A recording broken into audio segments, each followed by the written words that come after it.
Hello， 大家好，我是爱你的白痴毛。上一期我们讲了心动网络的老大黄一梦创建 VeryCD， 被学校退学，发行神仙道成为页游一哥，并对页游市场的乱象进行反思，创建了 TapTap。那么今天呢，我们就来聊一聊 TapTap 之后的故事。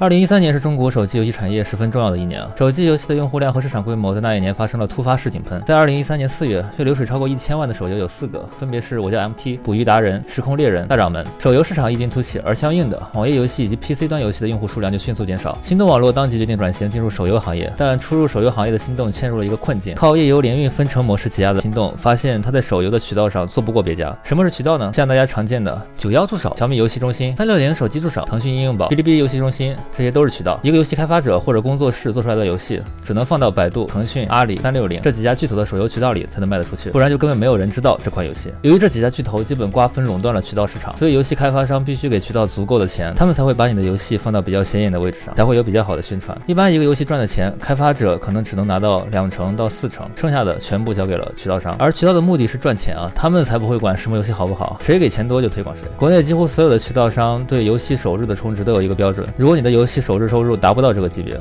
那么不好意思，您就乖乖等死吧。游戏开发商为了活下去呢，被渠道商逼迫的不得不为了第一天的收入而改变自己，弄出了一大堆的充值入口、首充奖励什么的，甚至有一些手游厂商为了获得足够多的推广资源，不惜通过自充来提高自己游戏的收入。这就是为什么中国的游戏排行榜上面的游戏都是垃圾游戏的原因。其实哪些游戏是好游戏，哪些游戏是劣质游戏，玩家知道，开发商知道，渠道商自己也知道，但是因为大家想的都是赚钱啊，而且垃圾游戏大家充钱也充得很开心嘛，能躺着赚钱，我干嘛要站起来赚钱呢？所以没有人会在意游戏本身的质量。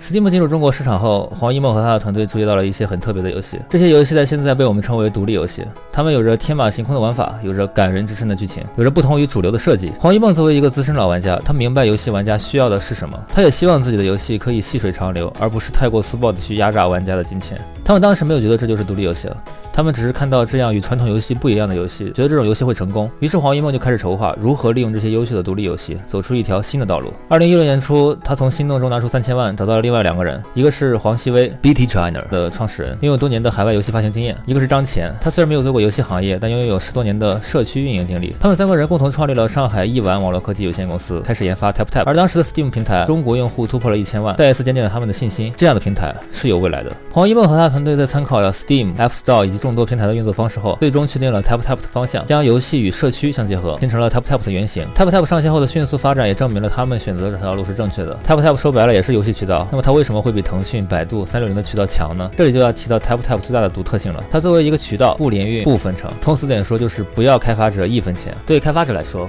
TapTap 不设门槛，不收取任何渠道费用，甚至开发者每周可以推送自己的讯息给订阅了自己的用户啊。那么大家可能就有疑问了，这不收钱的话，这个平台怎么赚钱啊？ TapTap 的盈利方式呢，主要是广告收入。在 TapTap 上只有1个广告位，而且就算是广告 ，TapTap 也会对这个游戏进行评分。当然，只有广告这一点的收入可能并不会很赚钱啊，所以也有人认为 TapTap 的推广位置和微博热搜一样，也是可以买的。我也不确定这种交易是不是真的有啊，但确实是有很大概率存在的。不过从目前来看，整个 TapTap 的氛围是好的，有着和其他渠道平台很不一样的体验。TapTap 这种非常健康的运营模式，使得它的用户和开发者的数量迅速增加，整个社区迅速发展，许多优秀的游戏从中涌出，也吸引了很多 B 站 UP 主来寻找视频素材，比如老番茄，比如某幻，比如 C 君，比如旅行青蛙，比如8分音符匠。或许短期来看 TapTap 的盈利并不如联运的盈利模式赚得更多，但长期来看，这样的模式更加健康，更加可持续，也更加能够获得用户的信任和肯定。我相信 TapTap 不会是捞一票就走的渠道商，它可能会成为中国最主流的手机游戏平台和社区之一啊。当然我说了这么多全是在夸 TapTap， 好像我说了它的广告费一样，但是大家用屁股想想也知道，我这种几万粉的小阿婆怎么可能接到广告啊？感觉突然说了个很悲伤的故事呢。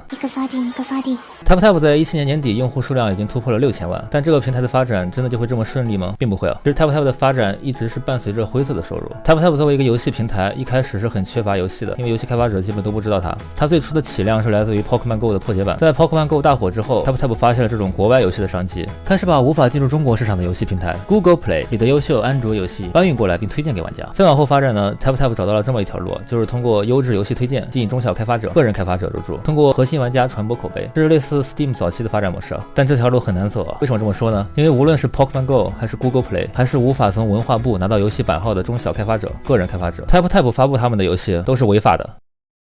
文化部和广电总局早已规定，国内分发平台不许收录外国游戏、非中文游戏、未取得版号的游戏等等。目前 TapTap 收录的多数游戏都很难满足这些条件，而且最近 TapTap 又因为这个原因被 gay 了，所以很多玩家就会很担心 TapTap 以及中国游戏行业的未来啊。关于这个问题呢，我放在视频最后的对黄一梦的采访里了。现在呢，我们先把这个问题放在一边，我们先看一看心动除了 TapTap 之外还搞了哪些有趣的事情。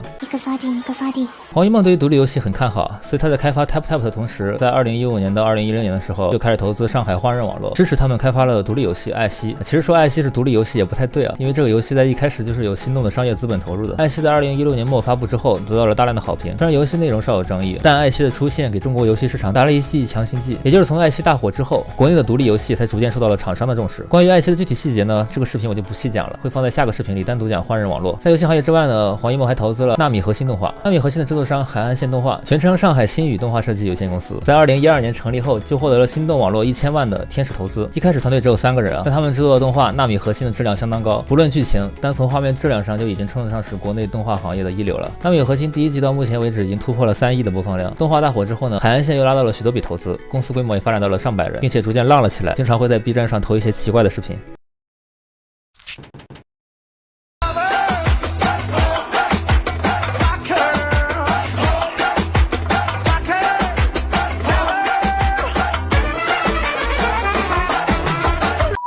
黄一梦呢，不仅喜欢动画，还喜欢妹子，所以出于兴趣爱好呢，他在2015年心动网络推出了心动偶像补完计划。经过了海选以及在日本东京的培训之后，最终选出了9名女生，组成了心动的首支女团 ATF。跟着我热你也热你也 every day， 跟着我jump也jump也 every night， 跟着我晒你也晒你也 show me again， 仰起头挥挥手跟我来。